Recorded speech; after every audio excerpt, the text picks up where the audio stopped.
बिस्मिल्लाहिर्रहमानिर्रहीम। अभी का जो हमारा टॉपिक है उसमें यह है कि हमने 6% बॉयन एल्ब्यूमिन जो है वो कैसे प्रिपेयर करनी है और ये क्यों प्रिपेयर की जाती है। जो 6% बॉयन एल्ब्यूमिन है बेसिकली ये एक आर एच कंट्रोल के तौर पे यूज़ की जा सकती है वीक डी में भी। और आर एच को नॉर्मली आप जब आर एच परफॉर्म कर रहे होते हैं यानी कि आर एच टाइपिंग पॉजिटिव है ब्लड ग्रुप या नेगेटिव है उसको चेक कर रहे होते हैं तो ये वहाँ पे हम यूज़ करते हैं। एक तो हमारे पास जो 22% एल्ब्यूमिन वो तो हमारे पास अवेलेबल होती है कमर्शियली अवेलेबल और 6% भी अवेलेबल होती है लेकिन उसी से भी तैयार की जा सकती है। जो आपके पास 22% एल्ब्यूमिन यूज़ की जा रही है enhancement मीडिया के तौर पे तो उसी से भी हम 6% प्रिपेयर कर सकते हैं। तो इसको जब हम प्रिपेयर कर रहे होते हैं तो हमें क्या क्या चीज़ें रिक्वायर्ड होती हैं। पहले नंबर पे तो हमें बॉयन एल्ब्यूमिन चाहिए जो 22% है नॉर्मली जो आपके पास अवेलेबल है स्टॉक सोल्यूशन। उसके अलावा हमें नॉर्मल सेलाइन चाहिए। उसके अलावा हमें पाइपर्स चाहिए, टिप्स चाहिए, ड्रॉपर भी चाहिए और पेन और जो आपके पास लेबल है उसको लेबल करने के लिए पेन है या आपके पास मार्कर है जो भी आपके पास अवेलेबल। तो ये कुछ 4-5 चीज़ें हैं जो हमें चाहिए। सेंट्रीफ्यूज है और चीज़ें हैं जैसे इंक्यूबेटर है तो वो चीज़ें भी इसके साथ साथ रिक्वायर्ड। अब पहली बात यह है कि हमें 6% एल्ब्यूमिन के लिए कैलकुलेशन करें यानी कि कैलकुलेशन हम किस तरह करें। कैलकुलेशन करने के लिए हमारे पास नॉर्मली जो केमिस्ट्री में फार्मूला यूज़ होता है C1V1 is equal to C2V2। C1 जो हमारी इनिशियल कंसंट्रेशन है जो एल्ब्यूमिन हमारे पास अवेलेबल है वो 22% और V1 इसका जो इसी से हमने चूँकि हमने फाइनल प्रिपरेशन बनानी है वो हमारे पास है 6%। C2 अगर हम बात कर लें C1 हमारे पास 62% है जो हमारे पास अवेलेबल है। हमने बनानी कितनी है फाइनल जो हमारे पास कंसंट्रेशन है वो है 6% और फाइनल वॉल्यूम जो हमने बनाना है वो कितना है वो 5 ml है। यानी कि हमने 5 ml टोटल बनाना है उसमें से अ, हमारे पास अब V1 हमें नहीं पता कि V1 कैसे कैलकुलेट करेंगे। इसी फार्मूला में हम जब हम वैल्यूज पुट करेंगे जैसे देखें C1V1 is equal to C2V2 तो हमें V1 का नहीं पता। पीछे हमने देखा ये देखें हमारे पास V1 नहीं है तो हम V1 कैसे कैलकुलेट करेंगे। V1 इज इक्वल टू ये C1 इधर आ जाएगा तो C2V2 डिवाइडेड बाई C1 तो हमारे पास V1 आ जाएगा। हमारे पास C2 हमें पता है 6% है। C V2 भी हमें पता है 5 ml है डिवाइडेड बाय हमें पता है V जो हमारे पास C1 कंसंट्रेशन थी वो 22% थी। तो इनको जब हम कैलकुलेट करेंगे 30 डिवाइडेड बाई 22 करेंगे तो हमारे पास V1 की वैल्यू आ जाएगी। V1 हमारे पास 1.36 ml निकला है।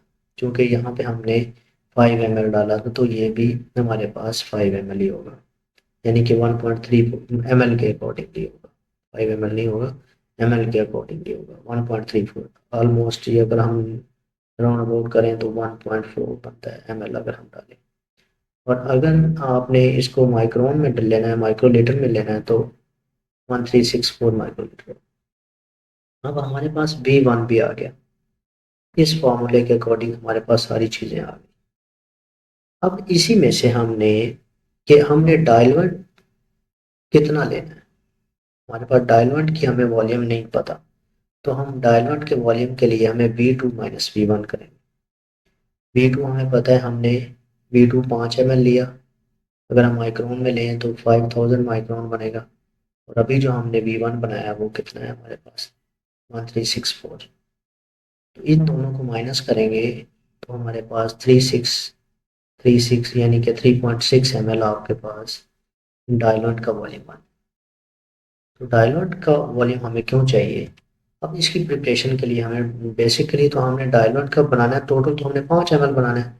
तो 5 ml में हम 3636 माइक्रोलीटर या 3.6 ml डालेंगे नॉर्मल सलाइन का तो ही टोटल हमारे पास 5 ml टोटल सोल्यूशन बनेगा। तो क्या होगा पहले हमने ड्रॉपर से या आपके पास पाइपट है तो पाइपट से 3.6 ml आपने नॉर्मल सलाइन एक ट्यूब के अंदर डाल देना। ठीक है। उसके बाद उसके अंदर हमारे पास एग्जैक्ट वॉल्यूम जो 22% का था 1.4 ml आपने उसको इसी ट्यूब में डाल देना है। तो अब हमारे पास देखिए 3.6 और 1.4 टोटल हमारे पास सोल्यूशन बन गया 5 ml। और अब ये जो सोल्यूशन हमारे पास बना है ये 6%। ये जो आपने प्रिपेयर किया है वाइल, उस वाइल को आपने लेबल कर लेना है और उसके ऊपर आपने अपना नाम भी लिख देना है। जो टेक्नीशियन परफॉर्म कर रहा है, टेक्नोलॉजिस्ट कर रहा है, जो भी पैथोलॉजिस्ट कर रहा है, जो भी कर रहा है वो उसका उस पर नाम लिख देगा। 6% पे मैंने ये बनाया है और इस डेट को बनाया है, उसकी एक्सपायरी डेट लिख। और उसको स्टोरेज हमने कितने पे करना है, 2 to 8 डिग्री सेंटीग्रेड पे। जब आप उसको यूज़ नहीं कर रहे आप फ्रिज में रख दें उसको, ताकि उसको बाद में आने वाली शिफ्ट या अगले लोग उसको इस्तेमाल कर सकें। तो ये था हमने किस तरह प्रिपेयर करना है 0.6%, 0.6 नहीं 6% हमने कैसे एल्ब्यूमिन को तैयार करना है और उसका रोल क्या है। ये बेसिकली आप RH कंट्रोल के तौर पे यूज़ कर रहे हैं। जब आप टेस्ट परफॉर्म कर रहे होते हैं तो उसके साथ कंट्रोल भी हमने रन करना है। ABO ब्लड ग्रुपिंग में भी कंट्रोल रन करने के लिए हमारे पास जैसे एंटी सीरा के कंट्रोल के तौर पे हमें जो कमर्शियली अवेलेबल सेल्स होते हैं वो हमारे पास अवेलेबल होते हैं। और इसी तरह अगर आप रिवर्स ग्रुपिंग कर रहे हैं तो हमारे पास जो सेल्स हैं उनके लिए हमारे पास नॉन सीरा होता है, उससे किया जा सकता है। और लेकिन RH D के लिए हमारे पास एंटी-D के लिए क्या है, वो हमारे पास 6% एल्ब्यूमिन है, तो उसके कंट्रोल के तौर पे यूज़ की जा सकती है। तो फॉरवर्ड ग्रुपिंग के लिए आप जो भी टेस्ट कर रहे हैं उसका क्वालिटी कंट्रोल चेक करने के लिए हमारे पास नॉन सेल्स हैं। रिवर्स ग्रुपिंग के कंट्रोल के लिए हमारे पास नॉन एंटी सीरा है। और हमारे RH D अगर कर रहे हैं एंटी-D का कंट्रोल तो वो हमारे पास 6% एल्ब्यूमिन है। ये कमर्शियली अवेलेबल भी होती है और कमर्शियली अवेलेबल कंट्रोल्स भी आते हैं इसके। तो ये इसका था क्वेश्चन कि आप किस तरह आपने 6% एल्ब्यूमिन बनानी है या RH कंट्रोल कैसे बनाना है।